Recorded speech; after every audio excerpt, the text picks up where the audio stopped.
जो करोल बाग के अंदर में हादसा हुआ था बेसमेंट के अंदर, जहाँ पर बच्चों के साथ में प्रॉब्लम हुई थी और वो बड़ा दुखद हादसा था। और लेकिन आज की डेट में क्या है कि करोल बाग के अंदर में बेसमेंट और कोचिंग सारी की सारी दोबारा स्टार्ट हो चुकी हैं। और मैं वर्धमान मॉल नेहरू विहार जो एसोसिएशन है उसका जनरल सेक्रेटरी हूँ। यहाँ पर हम लोगों को फायर एनओसी के लिए बहुत ज़्यादा प्रॉब्लम आ रही है अभी। और जो स्टेयर्स हैं यहाँ पर पूरी प्रॉपर तरीके से बनी हुई हैं और जो बेसमेंट थी उसको सील कर दिया गया था, जो पौड़ा कैबिन ऊपर बने हुए उसको सील कर दिया गया था। लेकिन जो ऊपर जो क्लासेस चल रही थी वो अभी बंद हैं। लाइब्रेरी थोड़ी बहुत चालू है लेकिन यहाँ पे बहुत ज़्यादा प्रॉब्लम आ रही है, इसकी फायर एनओसी हम लोगों को नहीं मिल पा रही है। नहीं, अभी हम लोग एक्चुअली कोशिश कर रहे हैं, एमसीडी के ऑफिस 2-3 बार गए हैं हम लोग, तो अभी लीगल जो प्रोसेस है उसके ऊपर हम काम कर रहे हैं। अब देखते हैं आगे, थोड़ी बहुत मुश्किलें आ रही हैं। जितनी भी दुकानें आप देख सकते हो सारी की सारी दुकानें पड़ी हैं वो बंद पड़ी हुई हैं। जितने छोटे छोटे दुकानदार थे वो सारे के सारे यहाँ से जा चुके हैं। मुझे तो एक बात समझ में नहीं आ रही, जो करोल बाग कोचिंग सेंटर वहाँ पे अभी भी चल रही है, जिसमें तो सारा का सारा डेवलप दोबारा हो गया, सारी की सारी कोचिंग सेंटर वहाँ दोबारा स्टार्ट हो गए हैं। और नेहरू विहार और मुखर्जी नगर के अंदर जितनी भी कोचिंग सेंटर खुली हुई थी वो सारी की सारी बंद कर दी गई हैं और सारी की सारी सील हो चुकी हैं। ये सबसे बड़ी प्रॉब्लम हो रही है यहाँ पर। फायर एनओसी मिलने आ रही है क्योंकि इसका जो प्रोसेस है वो बहुत लंबा हो रहा है। अभी कोई हम लोगों का साथ देने के लिए तैयार नहीं है। हम लोग कभी फायर एनओसी के ऑफिस जाते हैं, वो हम लोगों को एमसीडी के ऑफिस भेज देते हैं। वो कह रहे हैं कि एमसीडी का एक पोर्टल है, आप उसके ऊपर चले जाओ, वहाँ पर जाके ऑनलाइन कर दो उसको। तो अभी प्रोसेस में लगे हैं, धीरे धीरे बढ़ रहे हैं आगे।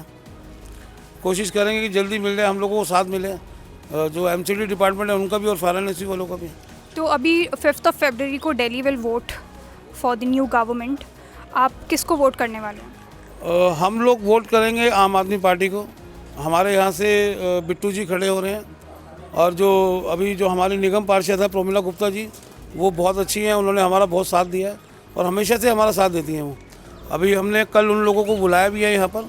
वर्धमान मॉल के जो हालात है, जो नेहरू विहार के हालात हैं, उनको दिखाया जाएगा कि रिक्वेस्ट की जाएगी कि हम लोगों को जो फायर एनओसी में दिक्कतें आ रही हैं उनको पूरा किया जा सके। तो ये फ्री की रेवड़ी और मूंगफलियाँ बांटी जा रही हैं, मुझे तो कहीं से अच्छा नहीं लगता, क्योंकि एक टाइम के बाद इसका हमारी देश की इकोनॉमी पे ही असर पड़ेगा। अगर आप फ्री में दे रहे हो कहीं पर भी, या मेट्रो में दे रहे हो या बस में दे रहे हो, तो देखिए कहाँ जाएगा, मतलब पैसा कहाँ से आएगा इतना कि सरकार कहाँ से वहन करेगी। पेट्रोल इतना महंगा होता जा रहा है।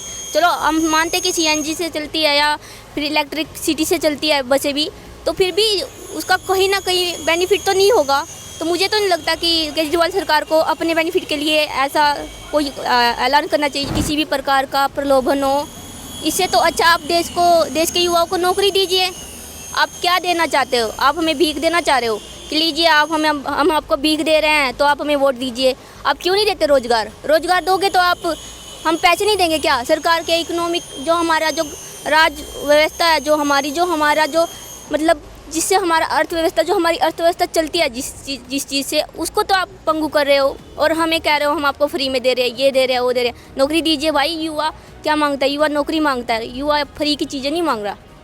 तो मुझे नहीं लगता कि बीजेपी सरकार या केजरीवाल सरकार जो ये कह रही है कि हम आपको ये देंगे, वो देंगे, फ्री में ट्रैवल देंगे, फ्री में आपको पैसे। केजरीवाल ने अपनी 15 जो गारंटीज़ निकाली है उसमें फर्स्ट गारंटी एम्प्लॉयमेंट की भी निकाली है। निकालते तो हर बार ही हैं, पर नौकरी कहाँ है ये बताइए।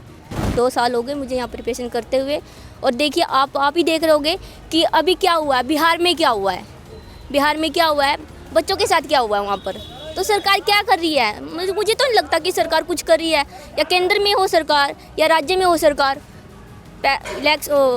एग्ज़ाम होते हैं, एग्ज़ाम एकदम से पता चलता है एग्ज़ाम लीक हो गए, ना सरकार रद्द करती है और फिर बच्चों को डंडे खाने पड़ते हैं। बताइए, ऐसी चीज़ों से तो मुझे नहीं लगता कि सरकार, मुझे लगता है कि सरकार कहीं से भी, कोई भी सरकार हो, या तो स्टेट की, सेंटर की हो या स्टेट की हो, कि वो बच्चों के लिए कुछ कर रही है, युवाओं के लिए कुछ कर रही है। वो सिर्फ अपने एजेंडा को फिट करने के लिए कर रही है कि हाँ हम ये देंगे, हम आपको पैसे देंगे, हम आपको फ्री ट्रैवल देंगे, हम आपके लिए फ्री राशन कर देंगे। भाई आप फ्री राशन दे रहे हो, फ्री ट्रैवलिंग दे रहे हो, फ्री में सब कुछ दे रहे हो, इससे अच्छा तो भाई लोगों की जेब में पैसा दीजिए, नौकरी दीजिए। सो बेसिकली अभी जो हमने डिसाइड किया हुआ, मतलब हम तो फैमिली जो हमारी चलती आ रही है स्टार्टिंग से ही हम बीजेपी को सपोर्ट करते हैं, क्योंकि जो उनके आइडियोलॉजी है हम उसको स्टार्टिंग से उन्हीं के फॉलो करते हुए आ रहे हैं। तो और अगर आप आम आदमी की बात करो, क्योंकि दो ही पार्टियां हैं बेसिकली यहाँ पे दिल्ली के अंदर, कांग्रेस का तो है ही नहीं है, उसका हम नाम ही नहीं लेते, ठीक है। तो बीजेपी और आम आदमी पार्टी में से तो हम बीजेपी को ही फॉलो करते हैं, क्योंकि उनकी जो स्टैंडर्ड सेट किए हुए हैं, ठीक है, सेंटर लेवल पे, और उसी अगर हम इम्प्लीमेंट करते हैं दिल्ली के अंदर, तो I think it will be good for Delhi. क्योंकि हमको अराउंड 50 ईयर्स हो चुके हैं दिल्ली के अंदर रहते हुए, तो हमने कांग्रेस का ही पूरा का पूरा जो उनकी टर्म रही है, कांग्रेस की भी पूरी टर्म देखी है। उसके बाद लास्ट 10 ईयर से हम आम आदमी पार्टी को भी देख रहे हैं। बीजेपी दिल्ली में कभी आई नहीं है, तो उनको दिल्ली में काम करते हुए देखा नहीं हमने, बट उनको हमने सेंटर में काम करते हुए देखा है। इन टर्म्स ऑफ एजुकेशन बात करो या इन टर्म्स ऑफ उनकी जो पॉलिसीज़ जो वो बनाते हैं, सेंटर लेवल पे जो पॉलिसीज़ बनाते हैं, अगर उन्हीं पॉलिसीज़ को हम एजुकेशन की बात कर रहे हो, किसी की बात कर रहे हो, उसको हम दिल्ली में इंप्लीमेंट करेंगे तो अच्छा रहेगा। और अगर हम आम आदमी पार्टी की बात करें, उन्होंने 10 साल के अंदर, जो लास्ट 10 ईयर्स के अंदर वो रहे हैं, उन्होंने एजुकेशन में जो काम किया है, वो स्कूलिंग ऑलरेडी दिल्ली के अंदर बने हुए स्कूल थे। आपने बने हुए स्कूलों के ऊपर उन्होंने ब्रशअप किया उन चीज़ों को, ठीक है। उन चीज़ों को कोई नए स्कूलिंग या नए एम्स उनके अंडर नहीं आता, ठीक है। बस जो अगर हम हॉस्पिटल्स कहें, तो हॉस्पिटल्स ऑलरेडी जो बने हुए थे, उन्हीं को ही उन्होंने थोड़ा सा प्योरीफाई करके, उस चीज़ को उन्होंने करके, मतलब कि एनहांस करके वो चीज़ मतलब दिखाया गया चीज़ों को। बट उस चीज़ को मैं नहीं मानता कि उन्होंने कुछ नए स्कूलिंग या कुछ नए हॉस्पिटल्स बनाए हैं दिल्ली का। देखो अभी लास्ट 6 मंथ से तो हम देख ही रहे हैं, लास्ट 6 मंथ से यहाँ पे मुखर्जी नगर के अंदर लाइब्रेरीज़ को लेके जो इशू चल रहा है एमसीडी के बीच में, और जो यहाँ की जो स्टेट है उनके बीच में जो चल रहा है, उस चीज़ को बैठ के, ठीक है, एक मतलब सिटिंग होनी चाहिए इस चीज़ को लेके कि लाइब्रेरीज़ ओपन करनी। अगर आपसे नहीं लाइब्रेरी यहाँ पे ओपन नहीं करानी, तो आप खुद एक जगह, एक ऐसा हमको मतलब कि एक जगह दे दीजिए जहाँ पे हम एजुकेशन हब बना सके। दिल्ली के अंदर बहुत सारी ऐसी जगह है, मतलब गवर्नमेंट जो लैंड पड़ा हुआ है, ठीक है, उस पर आप हमको बना के दे सकते हो, या फिर वो इशू कर दिए वो जगह कि हम वहाँ बना लें। अब डेली स्टूडेंट्स यहाँ पे परेशान हो रहे हैं, लास्ट 6 मंथ से हम यहाँ पे हैं। तो हमको एक पहले मुखर्जी नगर में थे, वहाँ पे लाइब्रेरीज बंद हुई, उसमें 1 मंथ का हमको टाइम दिया गया, एग्ज़ाम पास में थे, बहुत ज़्यादा परेशान हुए उस चीज़ को लेके। तो जो सबसे मेन जो हमारा यहाँ पे मतलब कि सेंटर ऑफ अट्रैक्शन है, उस टाइम यही चल रहा है कि हमारी लाइब्रेरीज और कोचिंग सेंटर को लेके इसके ऊपर एक मतलब कि मेन सिटिंग होनी चाहिए। देखो अब ये आम आदमी पार्टी का स्टार्टिंग से ही रहा है, हम तो उनकी देख ही रहे हैं उनकी किस टाइप की पॉलिटिक्स होती है। सबसे पहले उनका यही मुद्दा था कि जो हमारी पराली जलाते हैं उसको लेकर था उनका, कि हरियाणा और पंजाब से बहुत ज़्यादा पराली जलाई जाती थी, जिससे दिल्ली के अंदर पोल्यूशन था। वो लगातार 2 बार से इलेक्शन पोल्यूशन के ऊपर जीते हैं इस चीज़ को लेके। बट अब उनके लास्ट ईयर उनकी जब पंजाब के अंदर गवर्नमेंट आ गई, तो उसके बाद उन्होंने वो वाला पराली वाला इशू खत्म कर दिया कि अब वहाँ से पंजाब को ना हटा दिया, क्योंकि पंजाब में उन्हीं की वो है, तो अब वो कहते हैं सिर्फ हरियाणा। और अगर इस बार हरियाणा के अंदर आम आदमी पार्टी जीत जाती, तो वो हरियाणा का वाला इशू है, तो वो कोई इशू नहीं है। अगर ये एक्चुअल इशू है, मानते पानी का भी इशू है, पोल्यूशन का भी इशू है, तो इसको लेकर दोनों गवर्नमेंट्स को आपस में बात करनी चाहिए। और जो उसके मेन बहुत सारे जो उनसे सोल्यूशन दिए गए हैं उस चीज़ को मतलब इंप्लीमेंट करने के लिए आप उनको कर सकते हो। अगर आपकी गवर्नमेंट हरियाणा के अंदर इस टाइम बीजेपी की वो है गवर्नमेंट है, तो उनके साथ मिलकर आप उस चीज़ को मतलब सॉर्ट आउट कर सकते पिछली बार की हर चीज़ की जरूरत नहीं होती है, जो मतलब कि जिनको एक्चुअल नीड है उन्हीं को देना चाहिए।